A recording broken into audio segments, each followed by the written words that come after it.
هاي الوديعة.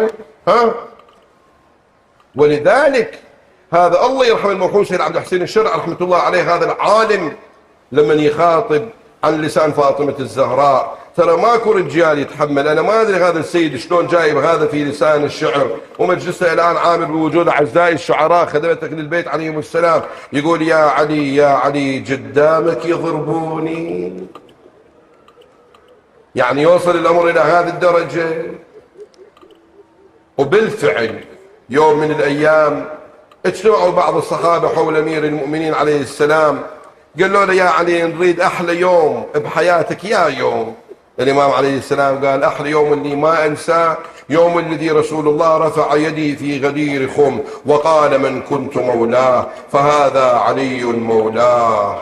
إيه يا أبا الحسن، اللهم صل على محمد.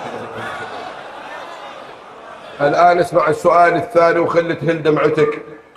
قالوا له يا أبا الحسن وأمر يوم بحياتك يا يوم شافوا الإمام بعد ما إلى طاقة يحكي ارتفع صوته بالبكاء. ترى الرجال ما يبكي، احنا العراقيين نقول إلا لو وصلت السكينة للعظم، وإلا الرجال ما يبكي، يحاول أن يقضب نفسه. صار بعلي بن أبي طالب ارتفع صوته بالبكاء. ما هو أمر يوم؟ قال والله أمر يوم أن رأيت فاطمة تضرب أمام عيني وكنت مقيدا بالوصية. يا علي قدامك يضربوني. ايه الله يرحم هذه الاصوات، الله يرحم هذه العبرات. سيدي ابا عبد الله اشهد عليهم. ايه قدامك يضربوني. لك طاقة تسمع السادة العلويات حتى سود لمتوني.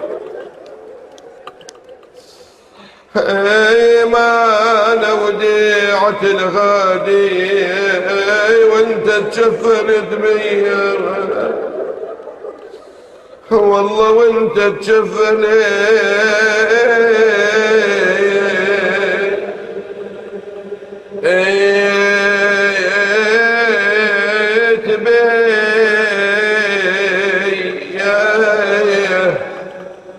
توجهت إلى قبر أبيها رسول الله.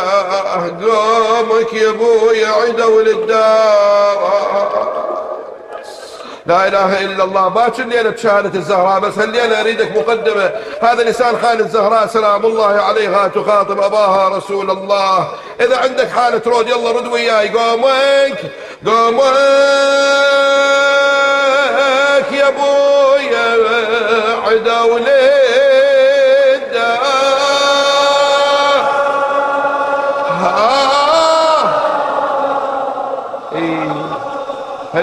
هيالك اللي تتأوه على مصيبة الزهرة. أبا عبد الله سيدي اشهد بهذا المجلس، وين ما قاعد أريدك تتأوه عن لسان الزهراء، هي تتأوه وانت تتأوه وياها. ايه قامك يا ابويا يا عدوا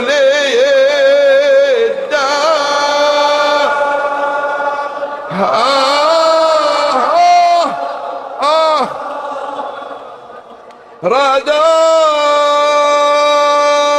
حريق الدار بالنار. بويا يا رسول الله انا اجيت ورا الباب ناديتهم. ايه فتشيتها وقلت لهم ايش صار.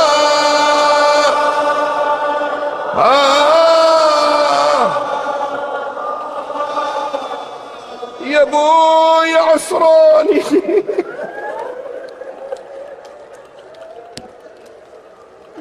عسراني اي عسراني ولا غابة والجبار. وينكم اهل كربلاء؟ نياحة كربلاء يرفع صوتك. اي عسراني ولا غابة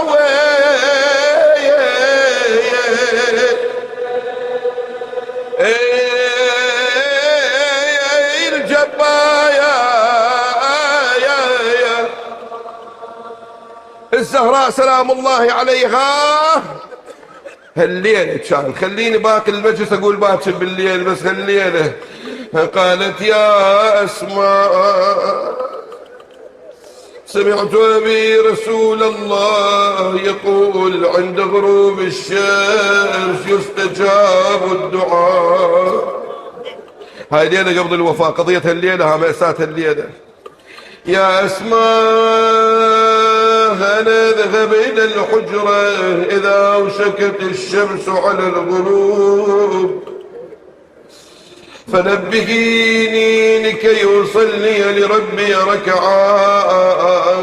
تقول أسماء بنت عميس أوشكت الشمس على الغروب أتيت إليها سيدتي مولاتي ها قد أوشكت الشمس على الغروب. تقول أسماء رأيتها قامت واضعة يدا على خاصرتها ومتكئة باليد الثاني على جدار الحجرة. ذهبت توضأت رجعت إلى الحجرة مكسورة الظل. صاحت ولدي حسن ولدي حسن حبيبتي زينب أم كلثوم تعالوا حولي أنا أدعو دعاء وأمنوا على دعائي. تقول أسماء تصورت بأنها تريد أن تدعو ليشفيها الله، صلت لربها ركعتين، بعد الصلاة جلست قالت للحسن والحسين وزينب وأم كلثوم ارفعوا أيديكم نحو السماء. رفعوا أيديهم الصغيرة البريئة. أحبائي أنا أدعو وأنتم أمنوا. ماذا دعت الزهراء؟ تقول أسماء دعت دعاء هؤلاء الصغار انفجروا بالبكاء. رفعت يديها وقالت اللهم عجل وفاتي سريعا.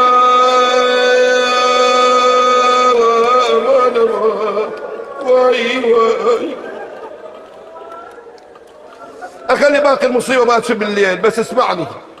سيدتي يا زهراء ضلع واحد انكسر تطلبين من الله الموت.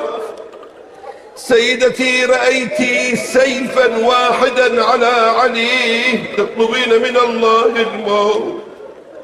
أولادك بناتك كانوا وياك سيدتي بعد ما ضربوا الحسن والحسين، ما ضربوا زينب وأم كلثوم. يا ساعد الله قلب ابنتك زينب على أرض كربلاء. نظرت القوم هجموا على أخيها الحسين. واي فرقة بالسيوف وفرقة بالرماح وفرقة بالعصي والحجارة. كان الأطفال إذا صرخوا يضربون على وجوههم. فلما رأت صاحت وويلاه ويلكم أما فيكم مسلم يا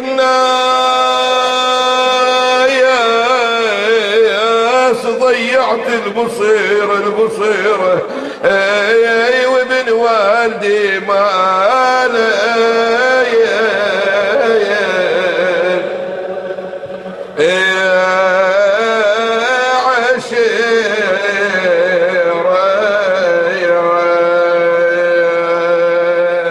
تنهض يا حامينا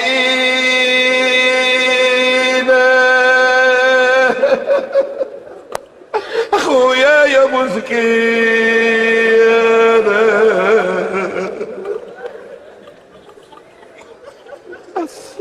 وويل سيدتي يا سيدة تنهض يا حامينا يا ابو عبد الله انا استحي والله اقراها قدامك. خويا يا مسكين،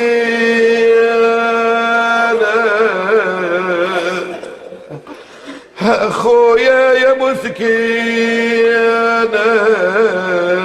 ترضى يضربوه. بينها هي كذلك وإذا بسكينة قالت أبا أبا انظر إلى عمتي المضروبة. اي خويا الشبر والله ضربني.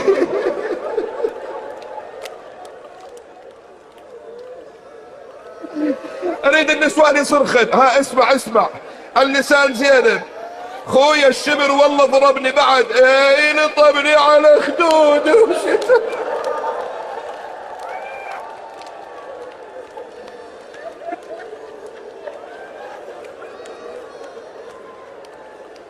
جرت المدامع يوم شبر شمر عن ساعديه ومتن زاين بكسراه. صرخت ونادت والفؤاد تفطر انعم جوابا يا حسين، انعم جوابا يا حسين. أبت شبر الخناء بالصوت آية لمأت. يا ليت يا ليت يا ليت يا ليت غائبنا يعود لأهله فنقول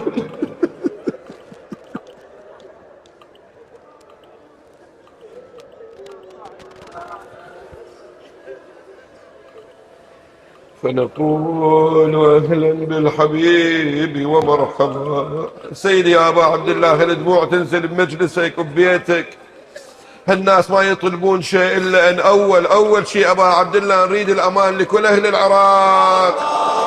هاي ليالي الدعاء إن شاء الله. سيدي أبو الغيرة أبو علي لا ترضى أن هنا بعيد عن العباس، وإلا كنت انخال أبو فاضل، بس أستحي قدام الحسين أنخى أبو فاضل. لا هو صاحب الشيبة والحمية والغيرة.